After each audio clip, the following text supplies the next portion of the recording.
In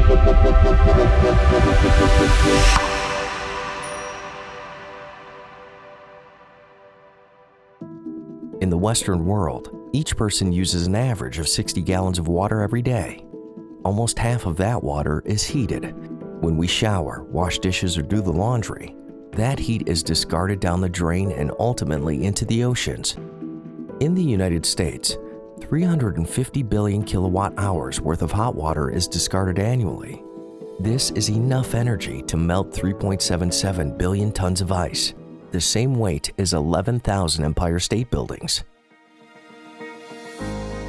Here at the 735 building in North Vancouver, Sharc Energy has installed the PIRANHA HC unit, a prototype installation for the Incubatenergy with EPRI. The PIRANHA works by recovering all the energy that goes down the drains in the building and puts it back into the next batch of fresh water, so we're able to turn off the boilers and reduce 100% of the carbon emissions from the hot water. We're able to work with Con Edison, Tennessee Valley Authority, Ameron, Southern California Edison, and American Electric Power. The way we produce and use energy for consumption matters. Either we clean the fuel we use or we reuse as much as possible.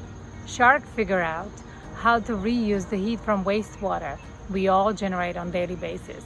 So it's renewable wastewater heat. They're on track to make a positive impact by not only cutting cost of home heating and cooling for customers, but also eliminating air pollution and thermal water pollution for society. The next steps would obviously be implementation with the partner utilities around the U.S. and a broader implementation to all of the EPRI partners across North America. Utilities are looking to reduce energy, reduce carbon, and to be able to make the equipment operate within their peak energy profile. All of these things a PIRANHA can do, and all of these things we're very, very good at.